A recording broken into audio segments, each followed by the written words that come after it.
Do you think there'll be a pro version of the Pyxis?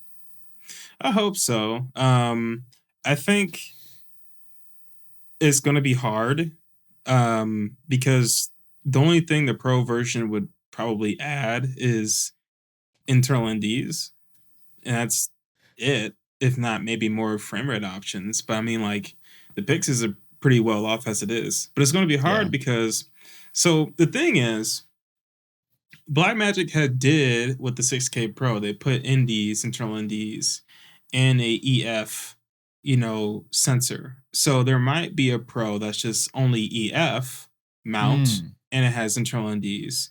But if you want a Pro with PL mount with internal NDs, I don't know. That might be possible because I think the flange distance between EF and PL is similar. So it might be easy to fit like a ND tray or something electronic in there. But if they're Yeah. going to stick to L mount, I think that's the biggest like challenge there. And I say that because L mount there I don't think there's been a Panasonic camera that's L mount with internal NDs. But because there's been Sony cameras that's Sony E with internal NDs. There's been RF cameras like the Canon C70 that has internal NDs, right? And you're Hmm. talking about cameras that have like short flange distances when it comes to the mount and the sensor. So sticking an ND in there is hard, but it's possible.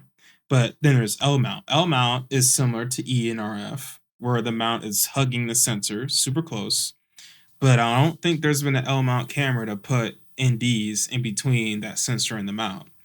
So either Panasonic has to develop something, which to be fair, I remember seeing some blueprints somewhere where Panasonic was developing an ND system. I don't know what happened to that, but I remember seeing that blueprint somewhere online, and hopefully maybe Panasonic comes out with like a I don't know like a S1H Mark II or like a S1 Mark II or like Eva 2 or Hmm. something like that. But I would it's like to see the it Eva has come to be back. in the works. I hope it's in the works. But if Blackmagic and or Panasonic, get into a partnership where they develop a internal ND L mount system, I think at that point, like with Panasonic's autofocus and with Blackmagic going to L mount and being part of that like Sigma like a Panasonic L mount alliance, if there comes out a Pro and that Blackmagic Pro has that Pyxis Pro has 6K open gate with better S5 Mark II X autofocus, which I'm shooting on that right now, and that has pretty good autofocus.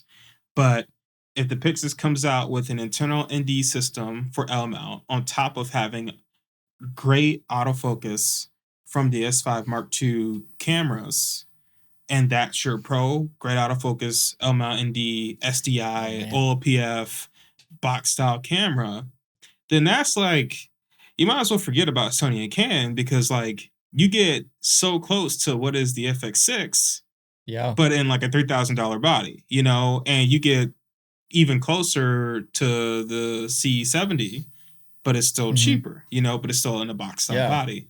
So if they come out with a Pro and it just Man. has all that, then like they're gonna Blackmagic and or Panasonic is like gonna if they haven't already shook up the market, they're gonna like cause earthquakes with that. Oh gosh, yeah. Like I wouldn't. When I was thinking pro, I didn't even think if they were to add autofocus. They had autofocus this thing, and it's good. That's Mhm. that's to me that'd be more game changing than almost the camera itself. Just Black Magic having autofocus. But Dude, yeah, yeah. that if they if they were to add a pro version, I don't know what else they could add other than the variable ND or some kind of internal Mhm. ND Mhm. at all. I would like to see full XLR ports on the camera. That was True, something I true. seen.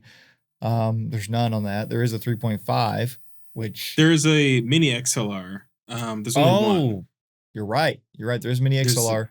I think it's on the front too. It is, which is weird to me, like right up under the lens. Yeah.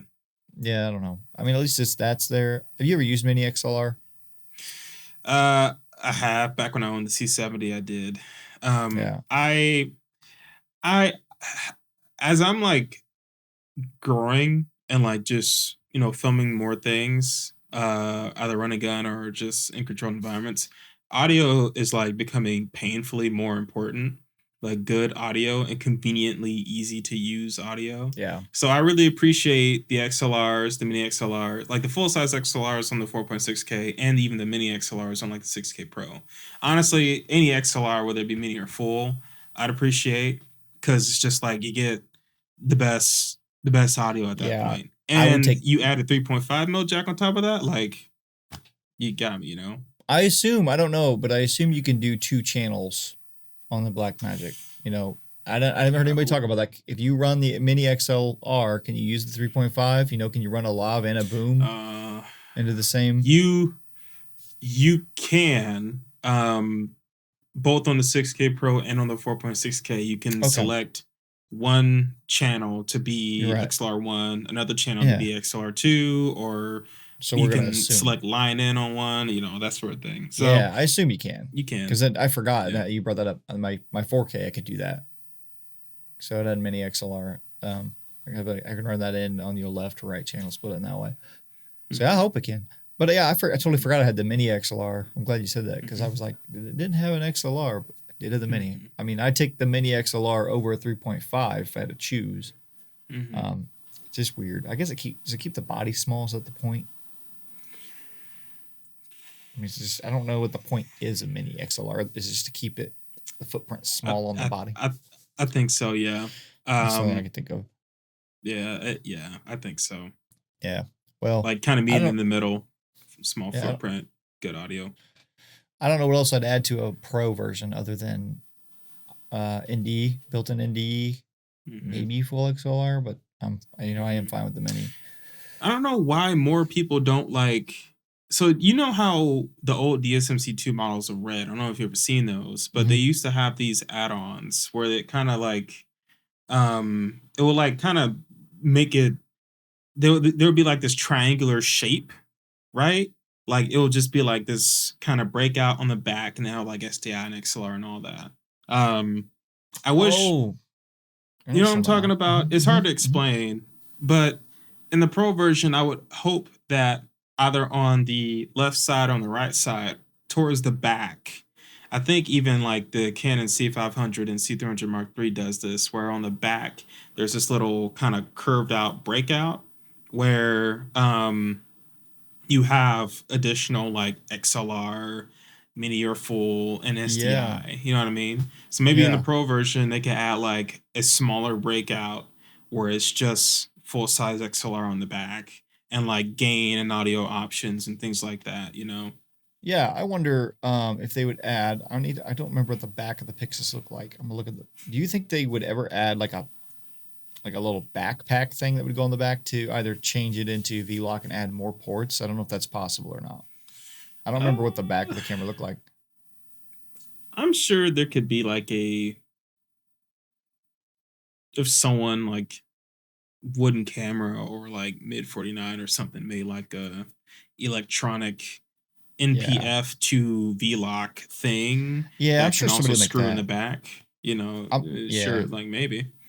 Well, I'm looking at the back now. I don't think something like that would work because it would cover like everything. You have the SDI, See, yeah. the cards. See, You have the card ports. that breakout thing would help. Yeah, if that would have broke out on the side, you could. It adds more modularity to for third party and first party. But yeah, it is CFast Express. I don't know if we mentioned that. Man, that's new. Headphone jack. I remember back when that used to be a thing. People always wanted on cameras and they didn't come in. I think everything has a headphone jack nowadays. But do you remember? I remembered what I wanted to say earlier. Do you remember back when? I don't know if you had Blackmagic before Blackmagic RAW was a thing. When I first got the 4K, Blackmagic RAW didn't exist. It was Cinema DNG. Oh yeah, I remember that. I never had one, but I do remember that. I think I only had it for like a week before Blackmagic RAW came out. I can't quite remember, but I know I did not get to film my project in Cinema DNG, but I was like trying to learn it. I remember being so confused, but it was massive. When Blackmagic RAW came out, they took Cinema DNG out entirely. And I remember being so excited about that. That was just random fun fact. I remember there was a time before Blackmagic RAW with Blackmagic cameras, but yeah, I don't know what else I'd add to a pro version of a Pyxis. it's almost there. It's almost, but yeah, then the price Mhm. starts creeping up if you add, B&D. I still would pay, even if it's a $4,000. What would $1,000 extra give you? I think I'd still consider it at that. Yeah, but then when they start walking into like FX6 territory, then your really trade off is just Blackmagic, color science, and B-roll, and then Sony would And have, just better audio on the body, and yeah. like a. I mean, yeah, and then Yeah. the FX6 has great autofocus, so that you're kind of in that territory that you're competing with that. But I guess it comes down to what you're doing and what your lenses are. But yeah, well, I think that's really it to say about the Pyxis. It's exciting. I might get one. I might not. I don't know. Yeah, if they just put like the sensor of the Lumix S5 2X and the processor, you would still get the 6K open gate, but you would get it with great phase detect autofocus. Oh gosh, that'd be amazing. And if they just like develop a ND thing with L mount, then yeah, it'd be massive. I'd probably leave my FX6 for that. Be massive, because that's what's that's everyone's main ask now. Before it was like the box shape from Blackmagic, so now it's just like autofocus. And now here's the thing, like with Panasonic adding firmware updates making their autofocus better, and if they would share that with Blackmagic, if Blackmagic would come out with like future broadcast cameras and future like kind of prosumer Ursas with that autofocus, all of a sudden now you just have like Sony and Canon having to put a lot more effort into competing with Blackmagic now. Because now we're making like production ready, broadcast ready cinema cameras with very usable autofocus. And Canon, I'm sure maybe we'll talk about them, but they've been just quiet. They've been silent, man. So if you like that clip, click right here to see another one. If you want to see the entire conversation between me and Josh, click right here.